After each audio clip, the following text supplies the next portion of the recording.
Lorsque nous avons débattu en France de l'adoption de la loi reconnaissant la traite négrière et l'esclavage contre l'humanité, l'article qui a été le plus difficile et qui a provoqué les débats les plus vifs, les plus rudes, a été l'article 2 sur l'enseignement.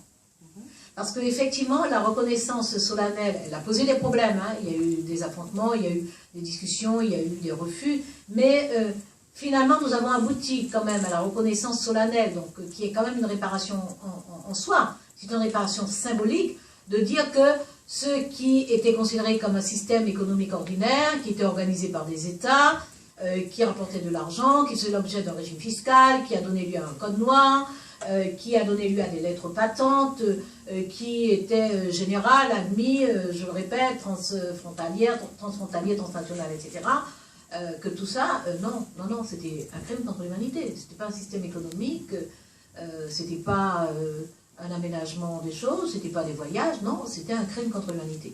Donc ça n'était pas simple, en fait, ça a été posé et ça, on a pu aboutir. Sur l'enseignement, c'était très compliqué, parce que effectivement, l'enjeu est phénoménal. Il est phénoménal sur l'enseignement.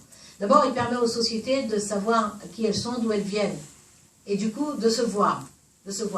Parce qu'une des difficultés des minorités en général, des afrodescendants, mais des minorités en général, des personnes qui, dans l'histoire, n'est pas, j'allais dire en haut de la pile, mais je ne veux pas le voir comme ça, parce que tout ça, c'est l'histoire du même groupe, enfin, c'est l'histoire du même ensemble. Ces personnes-là subissent des injustices, des exclusions, des discriminations, parce que leur histoire n'est pas connue et qu'elles-mêmes ne connaissent pas leur histoire. Donc l'enseignement est un enjeu fondamental, capital, déterminant. Et ça a été une bataille très rude, c'est une bataille sur laquelle j'étais députée à l'époque et c'est moi qui portais ce texte de loi, une bataille sur laquelle je n'ai pas cédé. Je n'ai pas cédé. C'était pourtant un gouvernement de la même majorité, mais je n'ai pas cédé sur cette bataille, parce que pour moi elle était essentielle. D'une part, pour une raison personnelle, c'est que je viens de Guyane, donc un territoire qui a connu la traite négrière et l'esclavage. Je n'ai pas appris cette histoire à l'école, et je l'ai découverte toute seule parce que j'ai toujours beaucoup vagabondé dans les bibliothèques, il n'y en avait pas beaucoup chez moi, mais quand je suis venue à Paris faire mes études supérieures, j'ai traîné dans la bibliothèque, je suis tombée par hasard sur cette histoire. Et j'ai découvert cette histoire en deux étapes. Une première étape, une histoire qui m'a bouleversée, profondément choquée, compte tenu de sa violence. Et une deuxième étape, qui d'une certaine façon m'a effondrée, parce que j'ai réalisé que moi, je venais de cette histoire. Et je me suis dit, cette violence est trop terrible. Elle est trop terrible. Donc moi, dans un mécanisme de survie, j'ai cherché à éviter le naufrage. Donc je me suis dit, ça n'a pas pu se passer aussi simplement comme ça ne peut pas être binaire, il ne peut pas y avoir des méchants noirs, des méchants blancs et des gentils noirs, des dominants blancs et des noirs victimes. Sûrement que ça n'a pas dû se passer comme ça. Et cette obstination à chercher m'a sauvée, parce que c'est ce qui m'a permis de rencontrer la complexité. Et de voir qu'effectivement, il y a eu des solidarités en Europe. Que d'abord, il n'y a pas eu que des victimes comme ça, là, complètement immolées. Non, il y a des personnes qui ont résisté, qu'il y a eu des combats, qu'il y a eu des affrontements. Que pendant les traversées, il y avait des soulèvements dans les villages, et des actes de solidarité, qu'il y a eu des sabotages de navires, qu'il y a eu des mutineries sur les navires, qu'il y a eu des suicides, y compris collectifs, pour éviter. Bon, voilà, donc c'est une histoire vivante, dynamique, une histoire humaine. Et chez les maîtres, c'est pareil que dans les sociétés dont les États eux-mêmes organisaient, avec la bénédiction du Vatican, organisaient ce système de traite, là aussi il y avait des contradictions. Il y avait des philosophes qui protestaient, mais il y avait aussi des citoyens ordinaires qui, ayant connaissance de ces histoires, disaient « mais c'est inadmissible, les Noirs sont nos frères, etc. » Donc moi, ça m'a franchement sauvée, Mais je me suis sauvée parce que j'étais obstinée, parce que j'ai une grande joie de vivre. Vous ne me connaissez pas, souvent quand vous me voyez à la télé, je suis souvent fâchée parce qu'à la télé, on me fâche. Mais moi, je suis d'un tempérament joyeux, j'aime les gens, j'aime la vie, j'aime le plaisir, j'aime le bonheur, j'aime des tas d'autres choses encore. Mais bon, voilà, donc moi, je ne voulais pas perdre cette joie de vivre, je ne voulais pas devenir aigrie, je ne voulais pas devenir...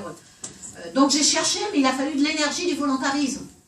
Et pour moi, l'enseigner, ça évite de prendre le risque que ceux qui n'auront pas cette énergie, ce volontarisme, ce naufrage. Donc c'est un enjeu capital.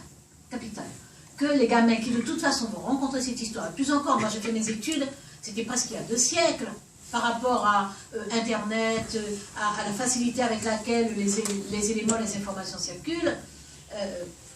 Moi, à l'époque, j'allais à la bibliothèque Sainte-Geneviève, ça fermait à 17 h. Bon, voilà. Est-ce que j'avais pensé à prendre ma carte de bibliothèque? Est-ce que j'avais passé le contrôle? C'est comme ça à l'époque. Aujourd'hui, ils sont assis, ils tapent sur leur ordinateur, ils ont plein d'informations. Donc, ils rencontrent cette histoire encore plus vite et encore plus sûrement que ma génération l'a rencontrée. Donc, pour moi, il était essentiel que, les gamins connaissent cette histoire, parce que de toute façon, ils vont la rencontrer. Et de toute façon, elle a existé, donc il faut qu'ils la connaissent. 2, il faut qu'ils soient accompagnés d'adultes au moment où ils la rencontrent. Donc, c'est l'enjeu de l'enseignement. Et si vous pouvez, vous, arriver à travailler chez vous, pour qu'effectivement l'enseignement, je crois que dans tous les pays du monde, il faut que les programmes scolaires, les programmes universitaires, les programmes de recherche permettent d'enrichir la connaissance et de mettre à disposition. Ça va aider la société elle-même, parce que si les gens connaissent leur histoire, vous savez, quand vous prenez la violence d'injures racistes, bon, moi j'en prends plus que ma besace. Mais franchement, j'ai une vie de combat, ça fait plus de 30 ans que j'ai des engagements militants, politiques, syndicaux, associatifs. J'ai une vie de combat, j'ai lu des tas de choses, j'ai grandi grâce à des tas d'auteurs, des auteurs de tous les continents. J'ai une maman fabuleuse que j'ai perdue très vite, j'avais 16 ans quand elle est morte, mais j'ai des souvenirs de choses extraordinaires qu'elle m'a dites et qui m'ont accompagnée dans la vie. Je veux dire que j'ai des tas d'atouts. J'ai toujours beaucoup lu, je connais les gens, j'ai des tas d'atouts qui font que je peux résister. Et pourtant, je ressens la blessure. Je ressens la blessure. Donc je me dis pour les gens qui ne peuvent pas résister, si ces personnes-là n'ont pas de certitude, moi quand on me traite de guenon, mon premier réflexe est de rire. Il est arrivé qu'on me dise on va poursuivre un hôtel, je dis on ne va pas surcharger les enquêteurs de police et la justice à courir après tous les tarés. Bon. Et puis après, finalement, heureusement qu'ils prennent quand même les enquêtes, même si je dis ça, ils prennent quand même les enquêtes, parce qu'il faut mener la bataille. Ce sont des délits, il faut les sanctionner. Mais une personne qui est en difficulté personnelle, difficulté familiale, difficulté professionnelle, difficulté sociale, en exclusion, et qui se ramasse ça à la figure.